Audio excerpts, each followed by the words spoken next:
Oops. Still, at least we made it to an end or to a level boss.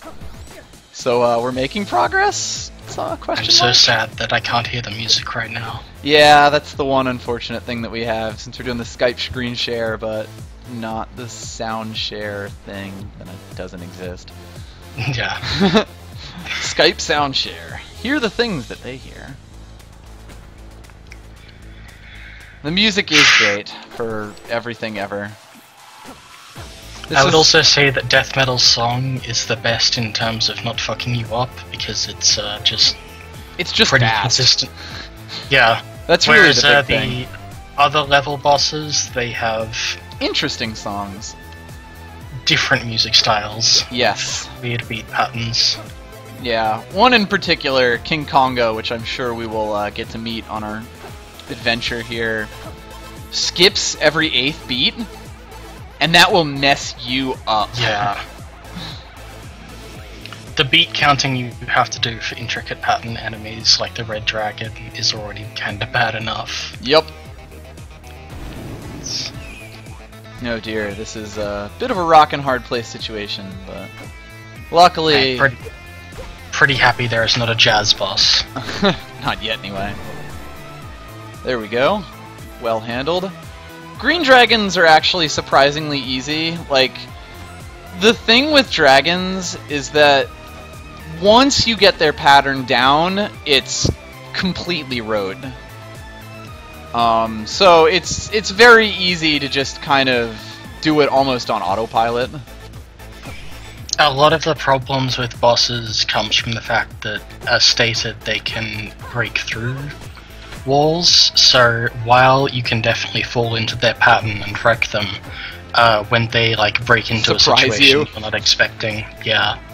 Yeah, they will often Really messes complicate a situation quite a lot.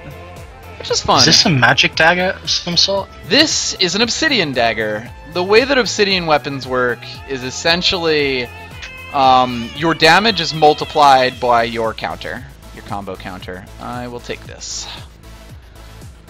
If you saw, if you can see the blur of its cheaper shots. Yes, so they start at 1 damage. If you have a 1 length combo going, they do 2. If you have like a max combo, they do 3. And they are quite powerful, especially if you have like good things. Like an obsidian rapier is end game weapon good. Alright, let me just take a few seconds, get back on the beat here.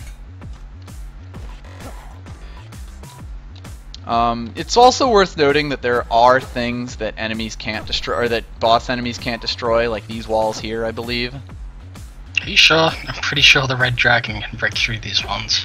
It's possible. There are definitely ones that stop them straight out. Oh, let's tech. Let's perform some science. Okay, he does in fact destroy these. Oh, you will notice that I was finally able to destroy a box because my dagger was at level 3, and therefore it actually did 3 damage.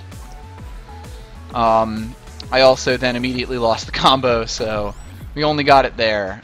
Sometimes boxes and barrels have items, not always. It's not guaranteed, so they're not really worth bombing. Blood shop, let's see. Whew, speak of not quite the devil, but close enough. This is a titanium rapier. They're ridiculous.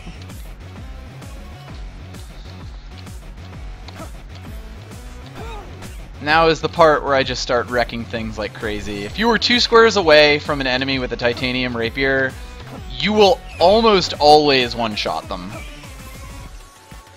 It is a bit difficult to get used to the timing for it, because you have to start moving into enemies. It's because the enemy patterns you usually get used to, like, okay, I know their pattern and then I'll move to them with the beat. Yeah. Whereas with the rapier, you have to like move to a different position before you attack. There's definitely elements of that, and that can make things tough. Check out the backpack. Yes, love me a backpack. Oh god, the game keeps giving me such good weapons. I will take the blood longsword, which may surprise people, but fuck it, I'm just showing things off at this point. Straight up, if you're looking blood versus titanium, blood is generally better, but it's close enough that it kind of comes down to weapon preferences. Titanium does more damage, so if there's a weapon you're really good with, it's often a good idea to just take that and wreck things. I really like the longsword in general. It's a very straightforward weapon, so I will take that. Ow, just missed a beat there. In situations where you have enemies attacking from multiple sides, generally your weapon will not be the thing that saves you. Oftentimes, yes. You will need to very carefully move and react to a situation when you suddenly find yourself surrounded by a lot of enemies. There we go. These little guys, like the ghost things, will only be hittable and will also only move when you move quote-unquote away from them. That's a shrine that I've never seen before. How it determines this is a bit strange. Yeah, there's an algorithm, I assume. Alright, I don't know what this shrine is, but I assume combat will be involved. Oh, wow. Purchase a random item for 50 coins. That's interesting. You found the gambler. Found the gambler. I'm a gambling man. I like torches. Well, I just paid 50 coins for a bright torch. Get shit on. I assume that that's why people don't usually buy torches with that. At least I assume people don't usually buy torches with that. One nice thing that they added relatively recently is a kill counter for your thingies. Okay, we have just found a break the game state for the dragon. That's super useful. I never knew you could do that, but I'm glad you can. The dragon was defeated by a simple box. Yeah, enemies can't break boxes. Cool fun fact.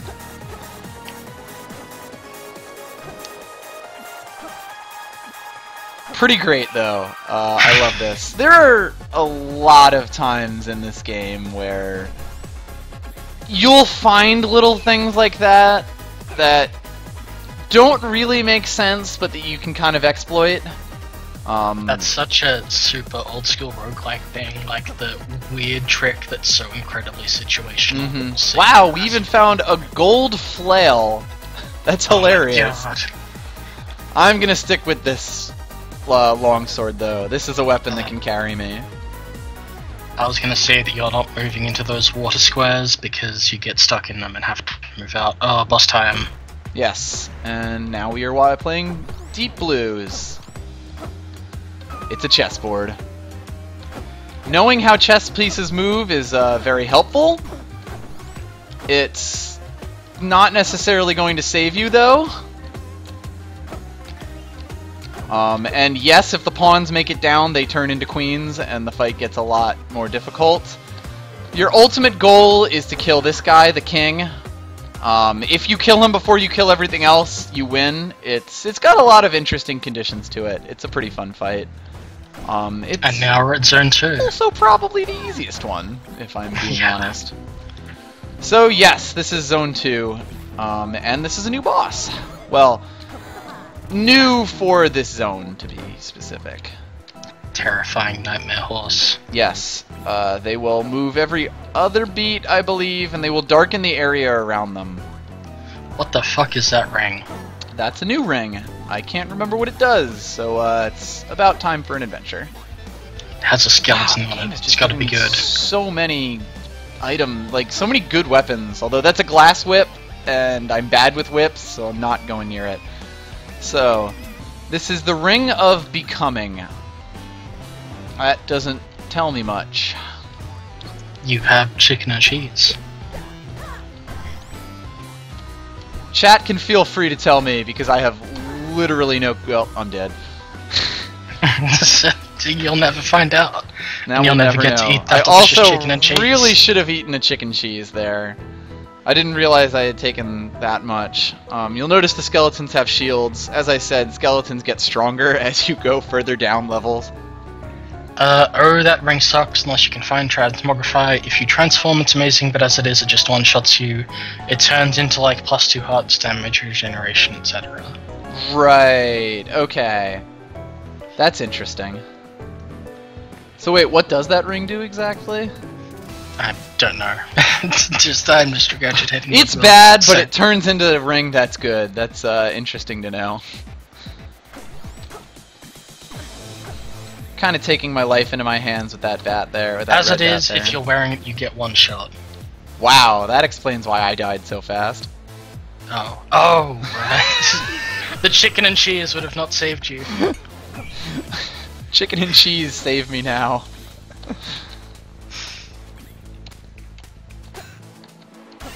There we go. Big bats are actually not even as hard as their red counterparts. I think white ones might be, actually. So yeah, lesson for the night, don't pick that fucking ring up. Are there any positives? Like, I'm actually curious here. Alright, back on the beat. That's interesting. Just so you know, there is a wiki where you can find basically all the up-to-date information on the game. I kind of skimmed it. It's not the easiest to, like, go through.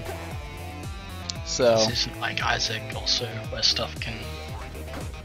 I don't know, Isaac is a lot more bullshit with the items sometimes, particularly if you don't know what This they game is, like... I feel like it strikes a really good balance, actually, between kind of ridiculous like, items and... There are some real fuck you items, but generally there's not. Mm-hmm. That skull ring that we just got is the only one I can think of off the top of my head that's Yeah, wow. really bad. Alright. Aside from maybe the Shrine of Peace. I'm gonna take the flail. The flail is really good. The glass spear is just going to turn into a dagger. Like, let's be real, I'm not gonna be able to not take damage. I will show off the flail when I find some enemies to flail murder. Did we already beat the boss here? Yes, we did. It was something that died. Oh, it was the bat, the golden bat. Alright. So, sometimes the boss will just die off screen and you'll have no fucking idea what happened. Very rarely, though, I would say. The boss has also noticed and is chasing us. You can tell because the screen is shaking every second beat. That also means it's the dragon. Fantastic. That said, the dragon dance with the flail is slightly different because the flail knocks things back. Oh, that's nice. It hits in like a semicircular radius around you as well, and it hits all enemies in that radius and knocks them back. It's really good. How early you find a weapon can be what determines a lot of runs. Absolutely. My general advice is get good with the dagger because you can't really rely on getting a weapon that you actually like. But it's certainly true that if you luck into like a ridiculously good weapon from a blood shrine or from a blood shop, you can pretty much roll the game. You even perfectly hit the barrel into the blue slime, and it did nothing. And it didn't do it. I'm so sad.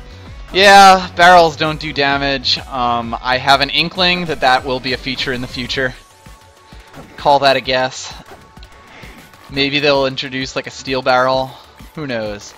Ooh, gold sword, sure. Let's see. I'll take that. I probably should get that. Spike ring increases damage by a flat 1. It's pretty cool. That also increases enemies. I'm not actually sure if that's that or a side effect of the Shrine of War. Actually, no, I think it does increase enemies. Flat +1 damage though is really great with like gold or blood weapons. Yeah, because it brings them onto the level of titanium weapons. I will get this item because it's new. It will also murder me. I don't mind. Because we're showing things off. We'll see if I get the chance to show this off. I guess coupon would be discounted a shop one time. Even better. Free. Free item from the shop, Wisp says. Sunglasses. Well, I feel pretty cool. I don't know what this does, but... it's made the enemies. You can't see what color they are. Ouch. Yeah, that just got me murdered. Because it was a red bat right there. There's definitely got to be an upside to that. So the shop will give you an item for free, and I believe it's at any shop, including a blood shop.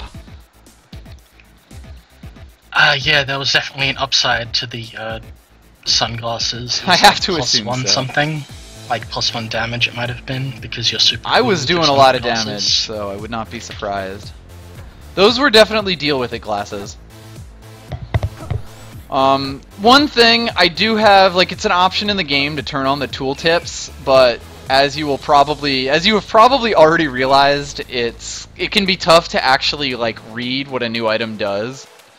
Particularly since you only have the beat. Yeah, you have one beat to do it, so it doesn't always work out nicely. Ooh, we have a blast helm, which apparently gives us bomb immunity. And extra defense. Would be more amazing if this game had Isaac numbers of bombs. Well, actually... Really? Well, we'll see. I may switch over from Cadence at some point in the near future. Oh, there's a bomb character. There is a bomb character. Drop a bomb every off beat. Even better. Even better. We'll see. We'll definitely be playing some other characters soon. Let's see how this run goes. The Will-O-Wisp is telling you that the new shrine is amazing, and you should go there when you have 50 gold.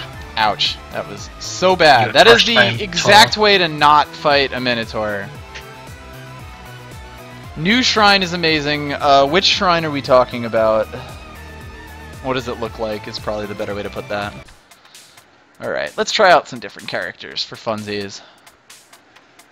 Which one is the one I'm thinking of? Yes! Eli mode! Infinite bombs! That's really good. Yes.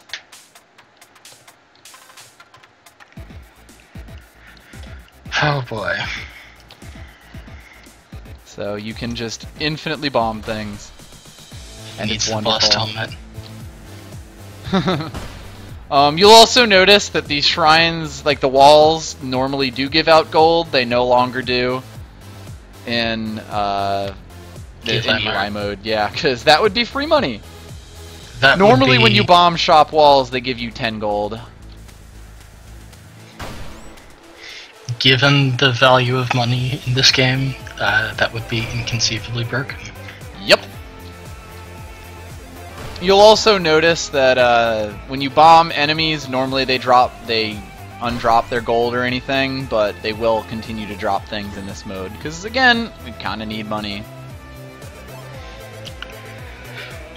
This is the only Isaac-style roguelike I can really think of where money is just so important to your progression. Mm-hmm.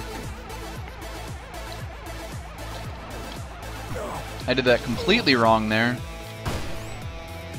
It's playing one thing I really like about this game is that playing different characters is very much a difference in kind of thing. Oh god, completely wrong. Will-O-Wisp, the secret shop, it's 50G for a random shrine, no thanks. Sometimes it's really good shrines. Sometimes it's the Shrine of Peace. Shrines of Peace are really good. Really? I used one and it took all my shit. So it takes your shit away, but it also gives you a Ring of Peace, which is basically a free heart container. Ah. So if you find one early, it's basically a free heart container. It also gives you, it makes the bosses easier. Right. So, also useful. One interesting thing about Eli is you're not really confined to one bomb at a time, but I will often use one bomb at a time. You are...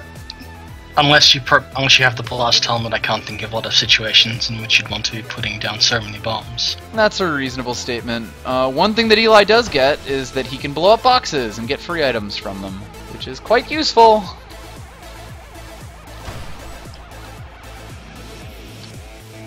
Alright, there we go. I'm starting to get the hang of him again. Different characters play very differently. So, with each character that I try out, we will have to basically grok a totally new moveset. Wow, this is, well, I want the chicken instead of the apple, but really I want to just take a damage and heal it. Also, killing bats with Eli is just... don't. I mean, do, but good luck. That's really up to the bats whether you kill the bats with Eli. There we go. Now we're getting somewhere. Generally, you want to be as little as possible to be up to the bats. Generally. Oops. Well, I took a hit and... Find a blood weapon. Oh. No. Eli doesn't get weapons at all. So... Oh, that's right. God damn it. That's the thing about Eli. There we go. Let's see. What else do we have? So yeah, there's like challenge mode characters who only ever get the dagger and die in one hit if you're feeling crazy. There's a super challenge character who only gets a dagger, dies in one hit, and dies if you miss beats. Because, you know, that's exactly what you need to make the game challenging. But it's kind of your choice. How much of this game have you played where you need that character to find a challenge? Well, there's people. Like, I follow the Necrodancer account on Twitter, and it's just incredible what people do with it. Hell, you can even look at people's high scores and see just how ridiculous they are. There we go. I guess there is the fact that, like, you had the day that daily runs were added to Nuclear Throne, someone got to loop 8. Mm-hmm. Yeah, there's, with these games, like, especially a game like this, which is basically built for speedrunners, you will get people who are really, really into it. And it's pretty cool. Ow. Alright, we may go on a little longer since this actually, there's ended up being quite a bit of content here that we could show off. I'm also really bad with Eli, so as soon as I die hilariously, we'll be trying someone else out. Ooh. You're keeping, like, 2 beats in mind with Eli, the beat for the enemies and the beat for the bombs. Yeah. Really just getting the hell out of dodge for the bombs. But yeah, you have to be really careful to not jump back into your bomb, because it takes them 3 to actually explode. Oh dear, I'm about to... Oh, that's interesting. How the hell do you deal with monkeys with Eli? That's so strange. I noticed them fast enough. I have no idea.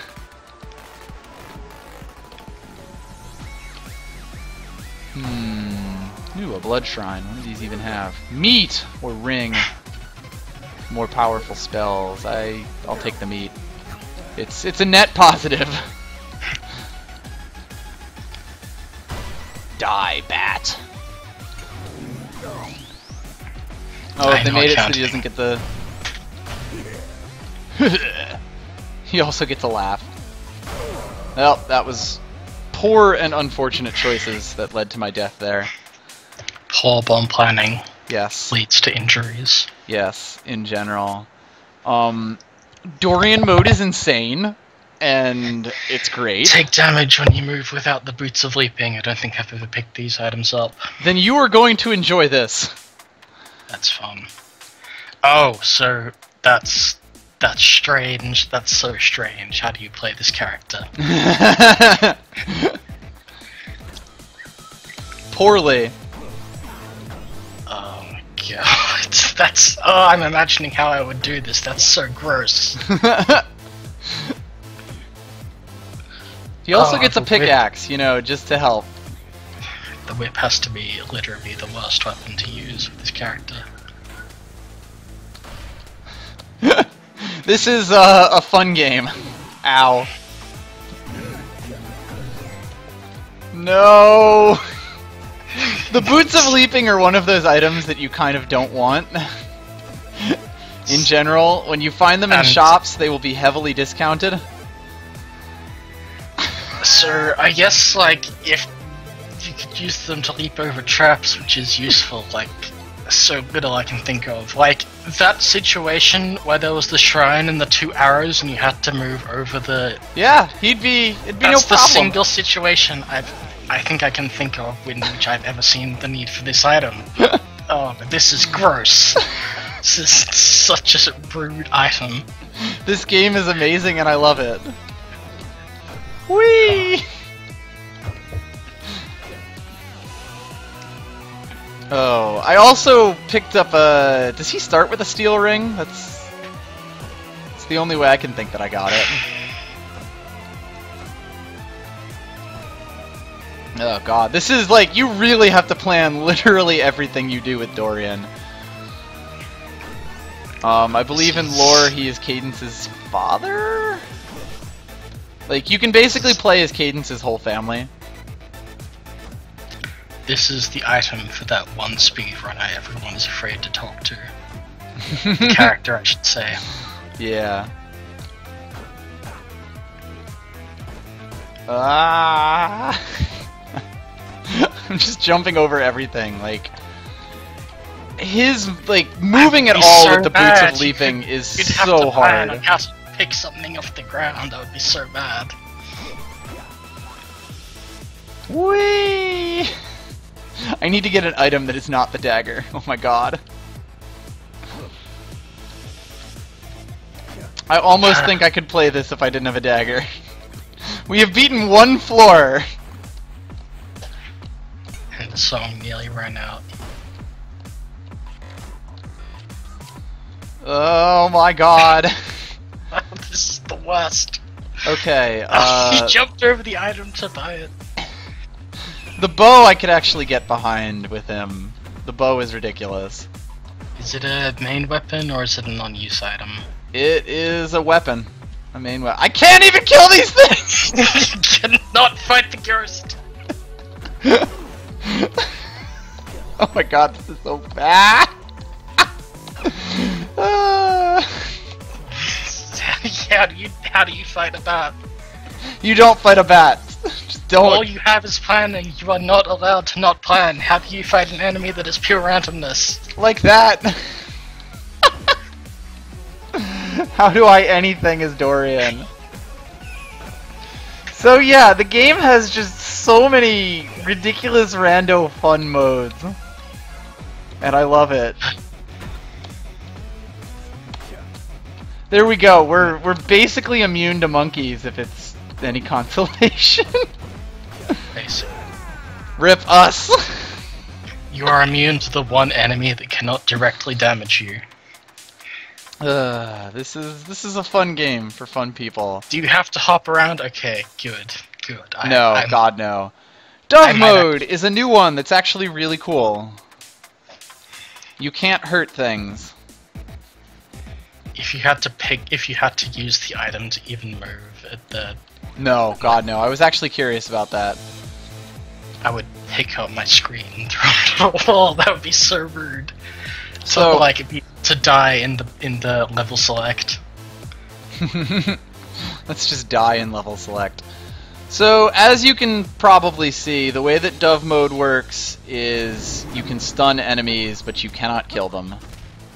This is a bad situation to be in. Yeah, a little bit. That was unfortunate right there. She also starts with what is essentially a glass shovel that cannot break. So that's useful. Pretty good. Gold is still a factor in this run, so it's not exactly a pacifist run. But enemies will only drop gold the first time that you confuse them. Oh, okay. I was worried you'd have to manipulate them into traps and stuff. No, god no. Yeah, thank God she has that shovel, just because I cannot imagine getting out of a hallway. Yeah, no, it's very much designed to make sure that you can, like, escape. So it's this game's idea of a pacifist run. Also worth noting that the stairs start out unlocked, so you don't have to worry about that. Ouch. It's still, again, just a very different playstyle, so it's freaky. Yeah. It also gets the flails, like, knock an enemy back thing, but not for everything. Right. Oh god, that is the wrong room to open! No! Get away from that room. Don't look back. Never look back. Okay, I just got an item that will help us somewhat. You've found the use for that ring. It's the Ring of Phasing, and it's there. We're actually showing it off. I believe Dove also gets one free item from shops, so that helps her. Nice. So right now, I'm just going to play avoid the fuck out of the enemies. That's just a bat party. Turns. Let's. Ow, God, what? He was waiting. So here we see one of the hidden downsides of the Ring of Phasing. You can't really see outside of the walls that you're in. That was pretty great.